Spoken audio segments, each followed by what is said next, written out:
자, 오늘은 우리가 전능한 상담자 예수님에 대해서 함께 말씀을 나누도록 하겠습니다. 지난 주일에 우리가 놀라운 이름, 기묘자, 히브리 말로는 페레, 영어로는 원더풀에 대해서 우리가 말씀을 나누었습니다.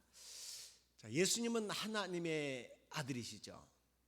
그냥 이스라엘 사람들이 우리는 하나님의 자녀야, 그 하나님의 아들과 다른 개념입니다. 예수님은 신이에요. 신은 우리가 가진 이런 육체를 가지고 있지는 않습니다. 영이시죠. 그리고 신은 죄가 없는 거룩한 분이에요. 그리고 무엇보다도 그분은 창조주이십니다. 온 천지 만물을 만드시고 다스리는 만왕의 왕이에요.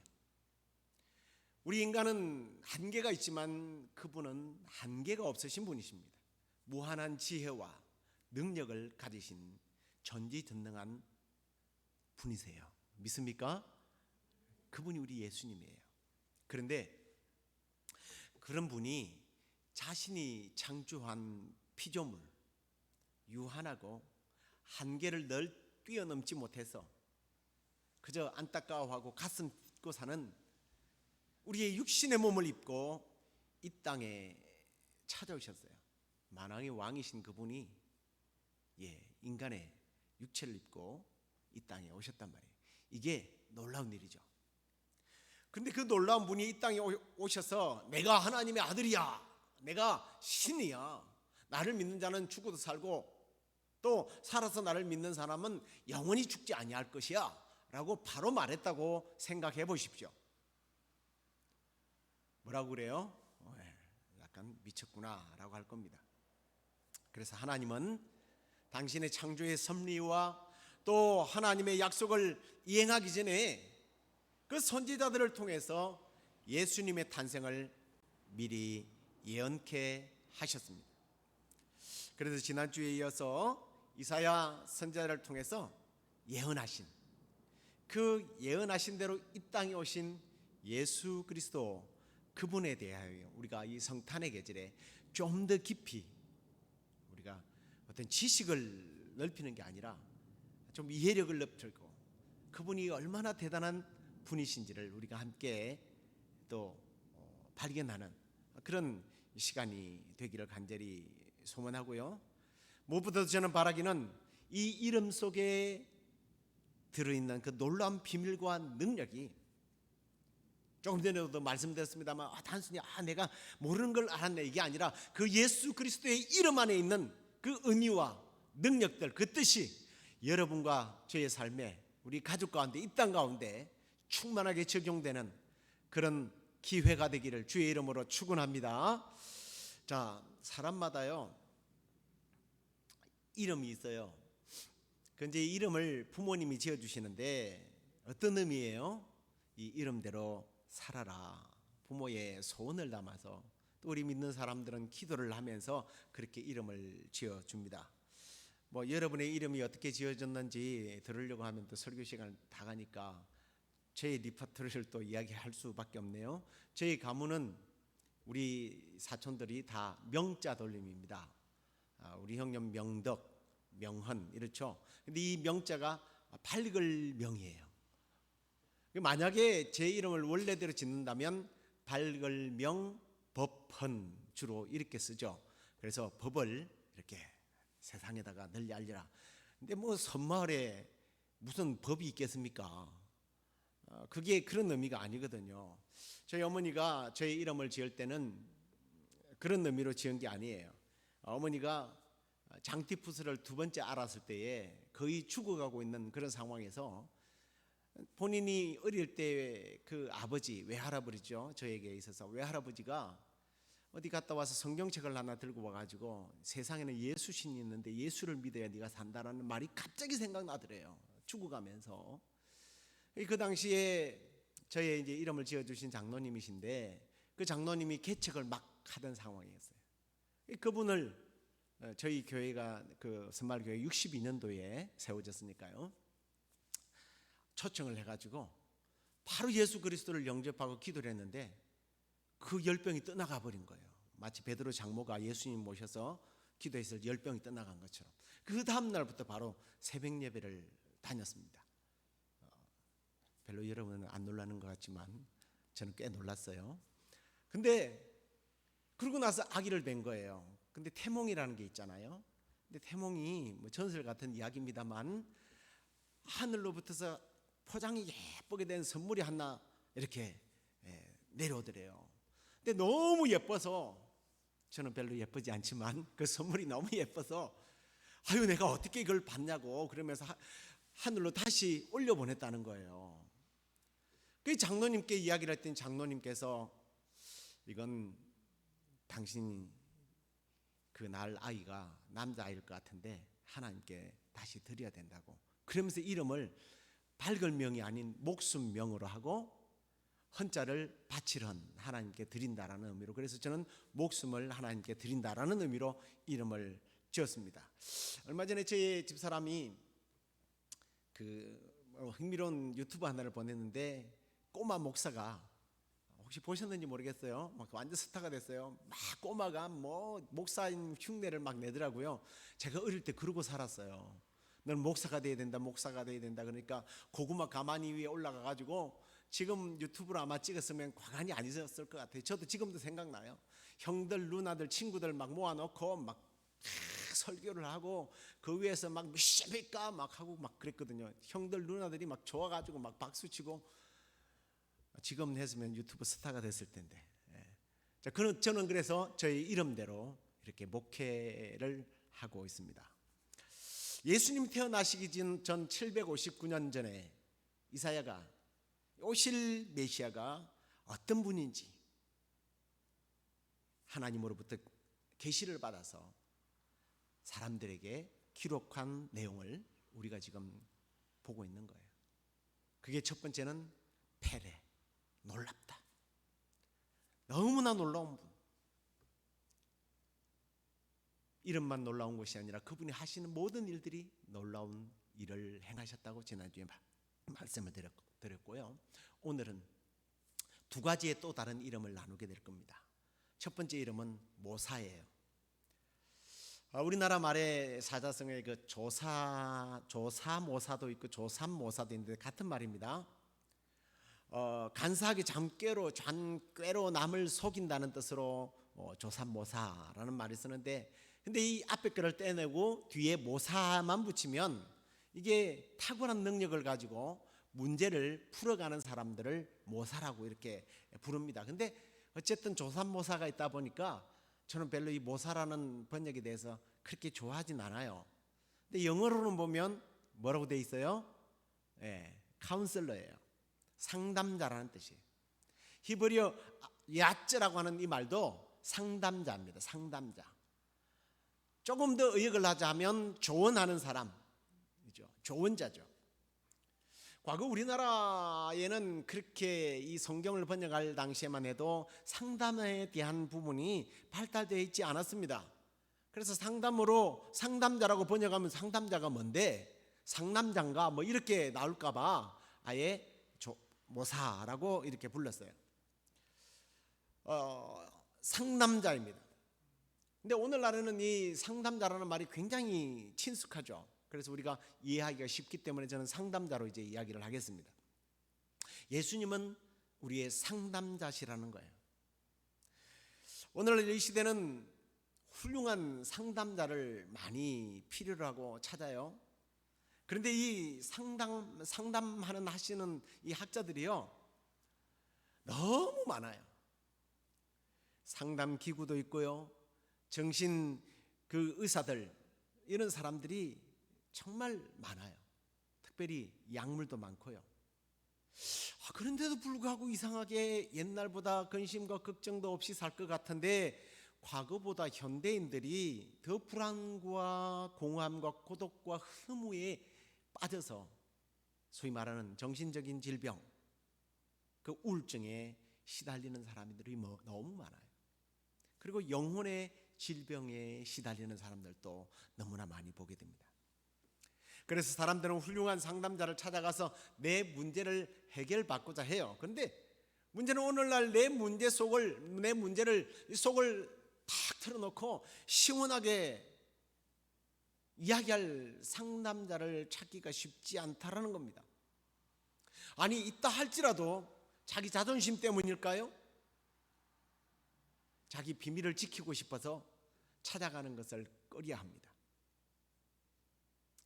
우리 주위에 우울증을 앓거나 정신적인 안정을 찾지 못하는 사람, 또는 좋지 못한 중독 증상이 있어서 상담자가 필요한데 상담자를 찾아가야 한다고 하는데, 그 필요가 분명하고 필요성을 강조하지만 사람들은요, 쉽게 상담자를 찾아가지 않습니다. 아니, 실제로 그렇게 실력 있는 상담자를 찾아가도요, 내 문제를 해결해 주느냐는 거예요. 오히려 나의 비밀만 노출해서 혹시 저 사람이 나의 비밀을 다른 사람들에게 이야기해서 나의 그 보호받아야 할 비밀들이 노출되지는 않을까, 그런 걱정들이 앞섭니다.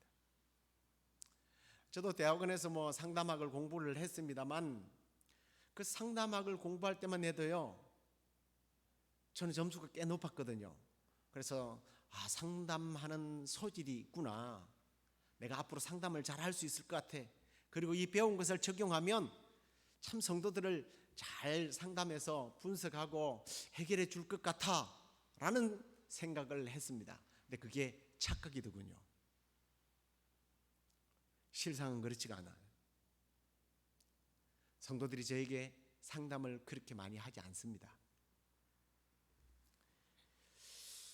그리고 상담을 혹 하더라 할지라도 내가 해결해 주기는커녕 그 상담한 내용이 나를 괴롭혀요. 너무 힘들어요. 이렇게 오늘날 상담학이 발달되었고 상담은 필요하지만 그 내담자의 고민은 점점 많아지고 해결되지는 않습니다. 그래도 저와 여러분에게 좋은 카운슬러가 없었던 건 아니에요. 분명히 있었습니다. 여러분에게서 제일 좋은 상담자가 누구예요? 친구예요. 친구가 제일 편해요. 해결해 주든 해결해 주지 않든 내 고민거리를 그래도 친구와 공유함으로써 얻는 좀 위로가 있잖아요. 물론 그 고민거리가 나중에 뒤통수를 치는 경우들이 더 많았지만, 우리 하나님께서 그걸 아셨을까요? 우리에게 상담자이신 예수님 보내주시는데, 이 예수님은요, 내가 상담자야, 내가 상담학을 공부해서 내가 너희들을 창조했거든, 내가 너희들을 너무 잘 알고 있어, 이야기해봐, 이게 아니라 우리 주님은 우리에게 친구라고 말씀을 하셨어요. 요한복음 15장 13절 14절 말씀 보십시오. 사람이 친구를 위하여 자기 목숨을 버리면 이보다 더 큰 사랑이 없나니 너희는 내가 명한 대로 행하면 곧 나의 친구다. 예수님이 우리의 친구가 되어서 와주셨다는 거예요. 우리 예수님은 친구 같은 상담자로, 친구여, 수고하고 무거운 짐이 있느냐? 다 내게로 가지고 와. 내가 너를 편하게 해주마. 그리고 그 짐이 정말 무겁니? 내가 같이 지고 와줄게. 친구만이 할 수 있는 언어입니다. 그리고 주님은요, 가만히 앉아서 오라, 와봐 라고 하지 않았습니다. 사람들의 그 눈물의 현장, 아픔과 고민과 질병에 사로잡혀서 어쩔 줄 몰라 하는 사람들을 주님은 늘 찾아다니셨습니다. 너무 많으니까 그냥 한두 가지만 이야기해 볼까요? 주님은 참된 만족과 기쁨을 얻지 못하는 사마리아 여인을 찾아가셨습니다.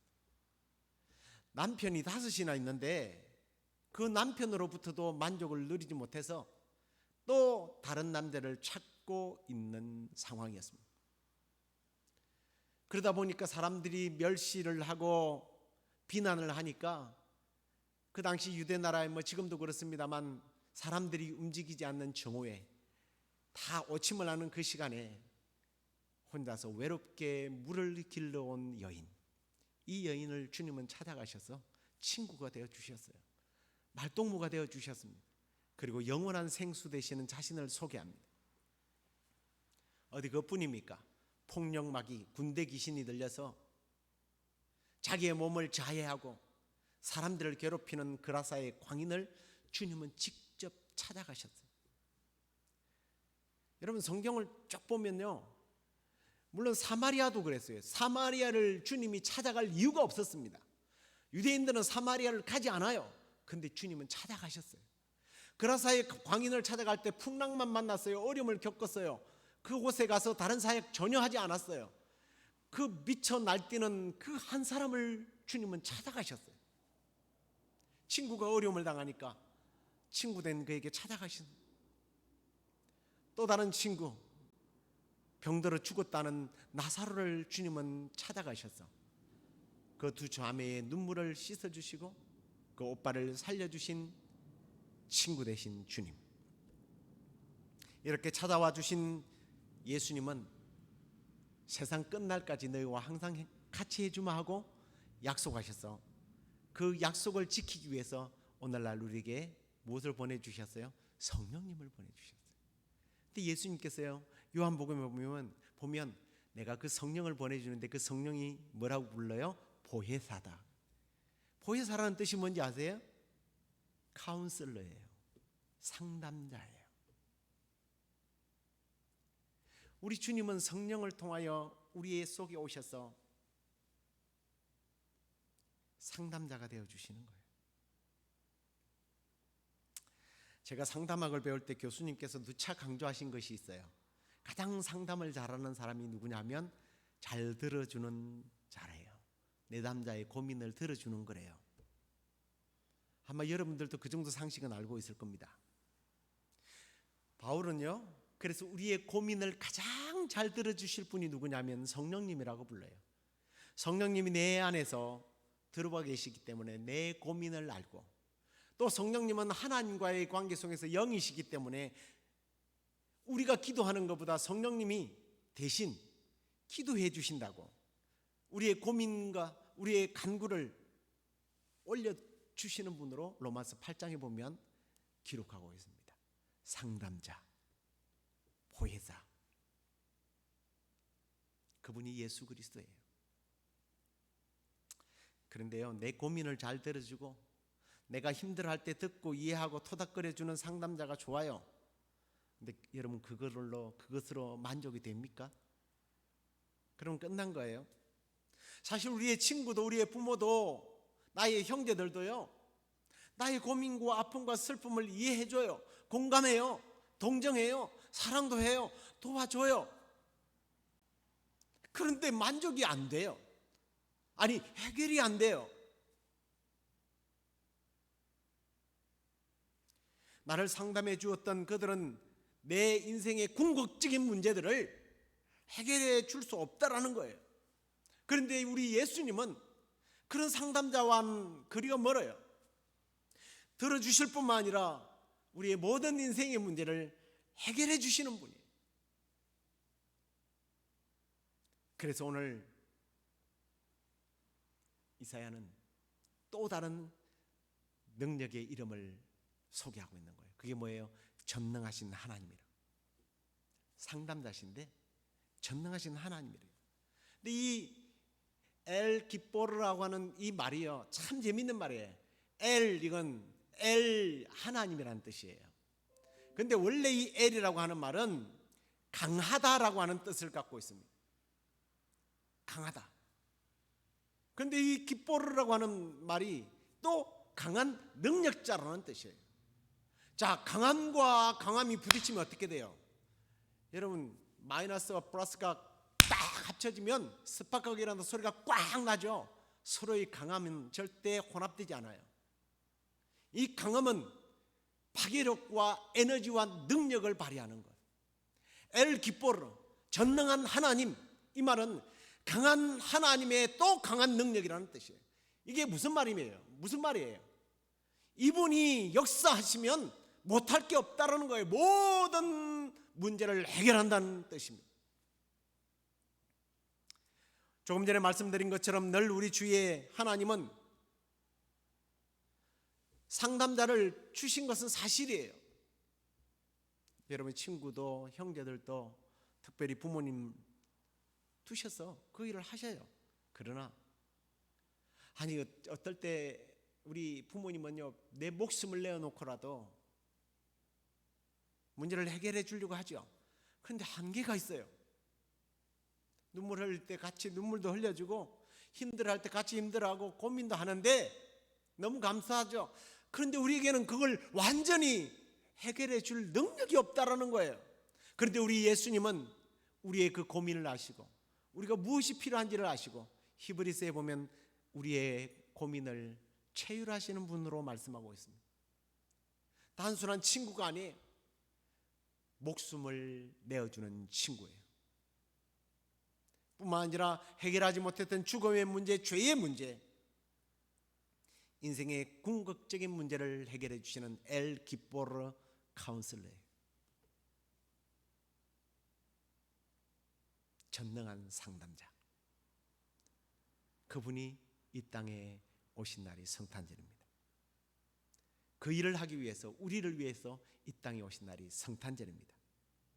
이 땅에 오셔서 우리의 인생의 모든 문제를 해결해 주신 훌륭한 상담자 예수 그리스도를 찬양합니다. 할렐루야. 오늘도 우리에게 있는 여러 가지 아픔과 고통과 눈물들 가지고 오라고 상담해 주시겠다고, 해결해 주시겠다고 말씀하시는 그 주님께 여러분의 고민이 뭡니까? 눈물이 뭡니까? 해결하지 못한 인생의 문제가 뭡니까? 이번 성탄절을 맞이하여 엘 기포르 하나님, 그 카운슬러 되시는 예수 그리스도 옆에 여러분의 문제를 다 내려놓고 해결함을 받는 참된 평안과 기쁨을 발견하게 되는 그런 성탄절이요, 그런 남은 생애가 되기를 주의 이름으로 축원합니다.